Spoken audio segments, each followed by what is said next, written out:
Hello students. आज मैं आपके साथ डिस्कस करने जा रही हूँ आपके सिलेबस में प्रिस्क्राइब्ड एक बहुत ही important essay the spectator club, जिसको लिखा था रिचर्ड स्टील ने। तो सबसे पहले बात करते हैं कि ये शुरू कैसे हुआ, क्या है इस द स्पेक्टेटर क्लब में। तो रिचर्ड स्टील ने 1711 में स्पेक्टेटर क्लब नाम की एक डेली मैगजीन शुरू करी थी। उसके बाद ये जो द स्पेक्टेटर क्लब नंबर 2 लाए, उसमें इन्होंने 6 मेंबर्स को लेकर एक टेबल पे लेकर आए ये इंग्लैंड के पूरे समाज को, यानी वो जो 6 मेंबर्स थे इंग्लैंड के पूरे समाज को रिप्रेजेंट कर रहे थे क्वीन एन के समय में। उसमें ज़मींदार भी थे, लॉयर भी थे, फौजी भी थे, फैशन वाले लोग भी थे, पादरी भी थे, यानी ये पूरे इंग्लिश समाज को एक टेबल पर ले आए। इसमें इनका मकसद ये था कि जो फ़िलॉसफी है वो सिर्फ जो है वो लाइब्रेरीज़ तक या अलमारियों तक बंद ना रहे, बल्कि वो टेबल पर आए, कॉमन लोगों के बीच में उसको डिस्कस किया जाए। तो इस ऐसे के माध्यम से ये जो इंग्लैंड का समाज था 18वीं शताब्दी का, उस पूरे समाज को लोगों के सामने लेकर आए। तो चलिए बात करते हैं इस ऐसे में आगे राइटर ने क्या बात करी है, 6 कैरेक्टर्स कौन कौन से हैं, उनके नाम क्या है, सब कुछ डिस्कस करेंगे इस ऐसे में। तो सबसे पहले बात करते हैं वो 6 कैरेक्टर जिनके बारे में इस ऐसे द स्पेक्टेटर क्लब में डिस्कस किया गया है। तो सबसे पहले कैरेक्टर है सर रोजर डी कवर्ले। दूसरा जो कैरेक्टर है उसका नाम नहीं दिया हुआ है, लेकिन वो एक लॉयर हैं। तीसरे कैरेक्टर है सर एंड्रयू फ्रीपोर्ट। चौथे कैरेक्टर हैं कैप्टन सेंट्री।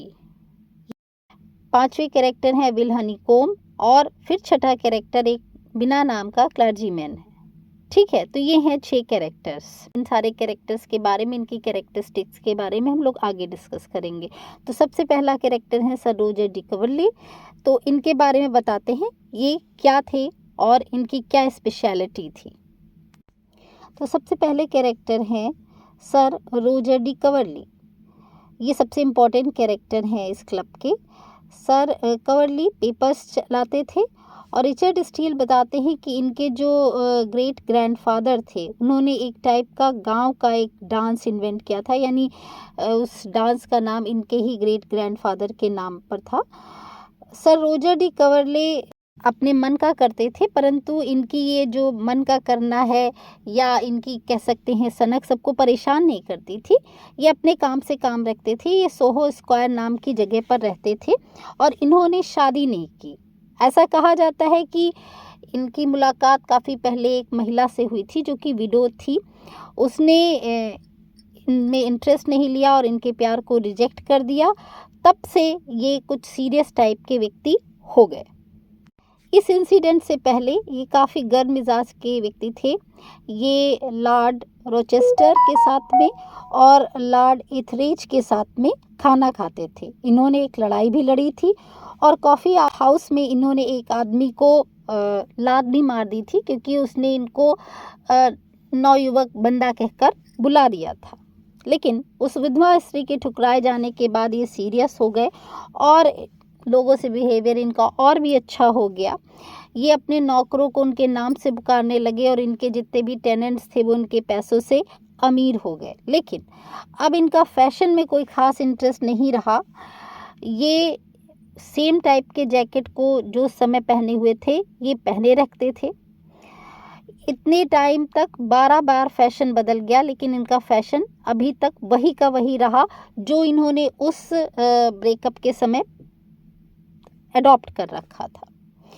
ये 56 साल के थे और खुशमिजाज थे। इनके 2 घर थे, एक कंट्री में और एक शहर में।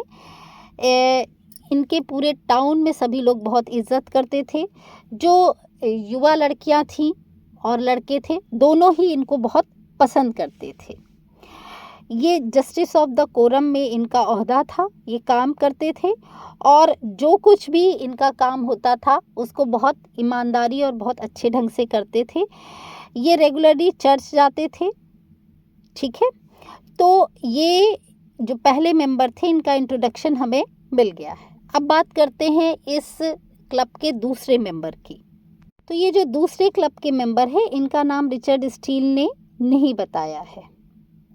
ठीक है, ये इनर टेम्पल के मेंबर हैं। इनर टेम्पल जो टेम्स नदी के किनारे बना हुआ है और वहाँ पर ये लॉ की पढ़ाई करते थे। वैसे तो ये बड़े समझदार आदमी थे, लॉ की फील्ड से जुड़े हुए थे और इन्होंने प्रोफेशन भी अपने फादर की वजह से चुना था, खुद की चॉइस से नहीं।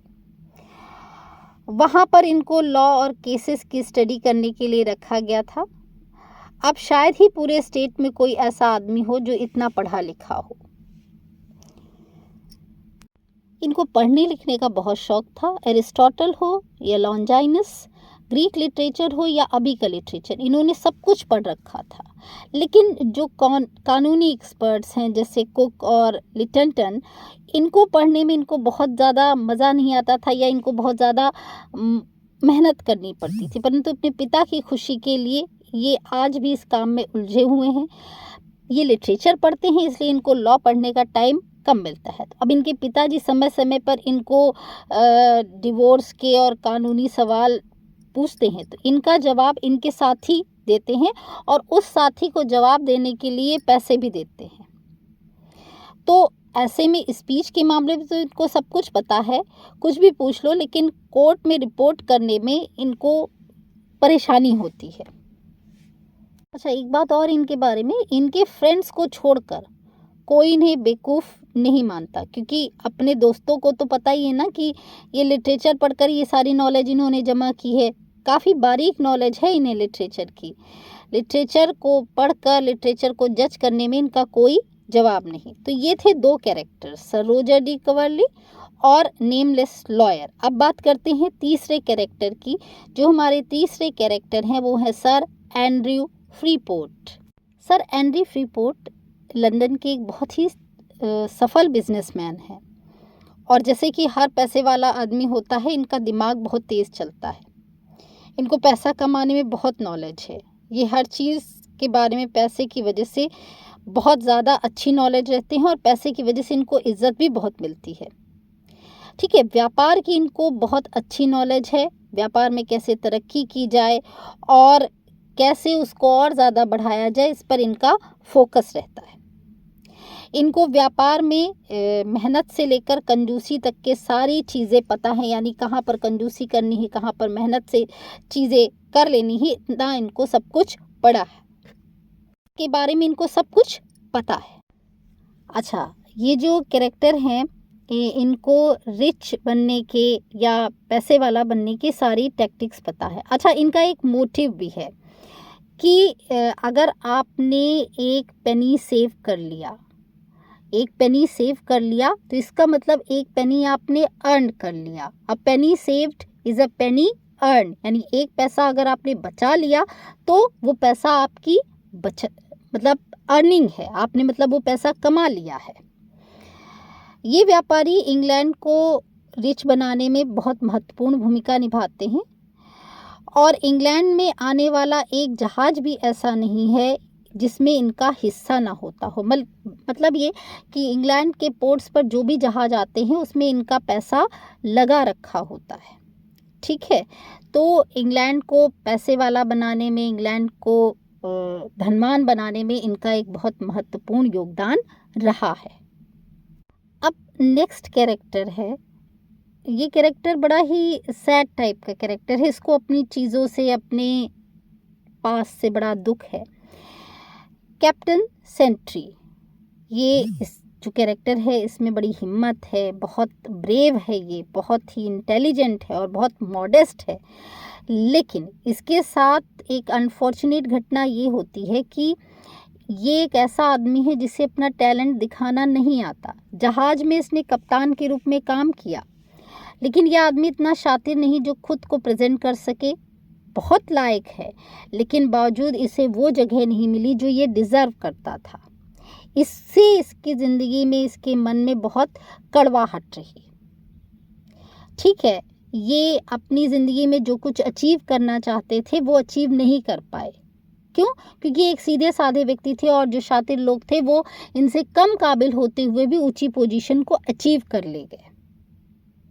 ये एक ऐसा कैरेक्टर था जो कि कैप्टन था और इसको कमांड देने की आदत थी, लेकिन इसने अपनी लाइफ में किसी को कमांड नहीं दी, किसी से मिसबिहेव नहीं किया, किसी से गलत ढंग से बात भी नहीं करी।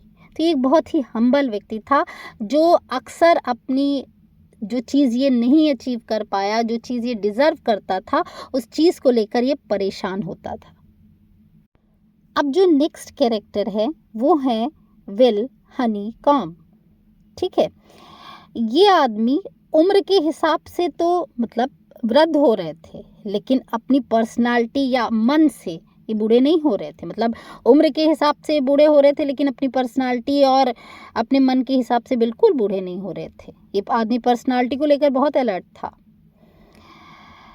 ये जो विल हनीकॉम्ब था, इस आदमी को अपनी लाइफ में काफ़ी कुछ चीज़ें इसने अचीव कर ली थी, लेकिन टाइम ने इसके माथे पर थोड़ी सी झुर्रियाँ ला दी थी। बाकी सब कुछ परफेक्ट है।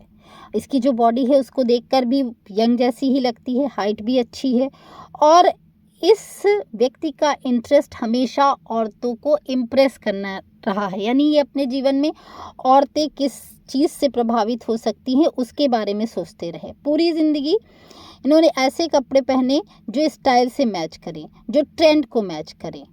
मतलब ये कि जो ट्रेंड चल रहा था ये उसी को फॉलो करते थे। इन्हें हर टाइप के फैशन की हिस्ट्री पता थी। सिर्फ आदमियों के ही नहीं, औरतों के फैशन की भी पूरी जानकारी थी, बल्कि औरतों के फैशन की तो कुछ ज़्यादा ही जानकारी थी। इस व्यक्ति की पूरी दुनिया फीमेल इंटरेस्ट से भरी थी।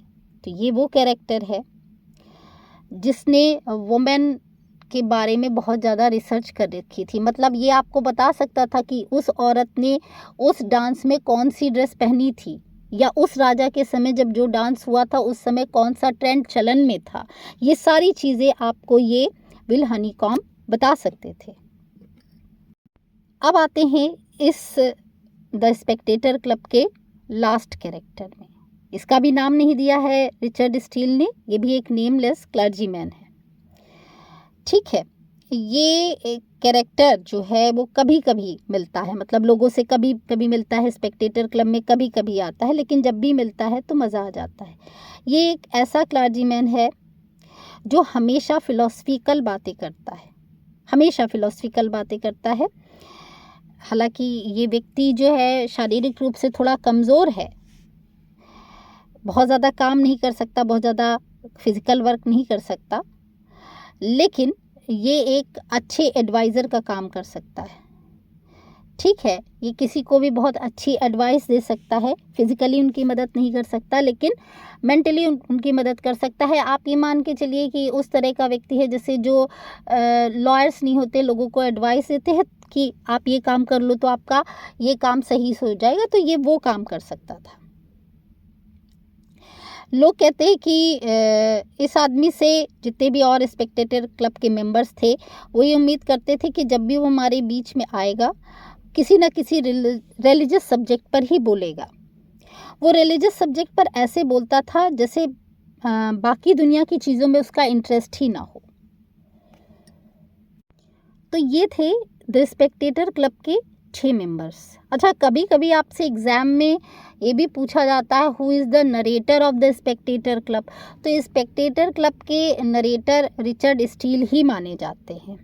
अच्छा, अब आपको पेपर में क्या ध्यान रखना है? पेपर में ध्यान रखना है कि किस कैरेक्टर की क्या एज है, किस कैरेक्टर का क्या प्रोफेशन है, किस कैरेक्टर की क्या कैरेक्टरिस्टिक्स है, क्योंकि आपसे एग्ज़ाम में इन्हीं से रिलेटेड क्वेश्चंस पूछे जाते हैं। स्पेक्टेटर क्लब से बहुत ज़्यादा क्वेश्चन आपके एग्ज़ाम्स में आते हैं। सो प्रिपेयर वेल दिस एसे। और अगर कहीं कोई डिफ़िकल्टी लगे तो मुझे कमेंट करके बताइएगा, मैं उसके बारे में आप लोगों की मदद करने की कोशिश करूँगी। अगर आपको ये ऐसे पसंद आया हो, ये वीडियो पसंद आया हो, तो इसे और भी स्टूडेंट्स के साथ शेयर करिए ताकि उनका भी बेनिफिट हो सके। Thank you.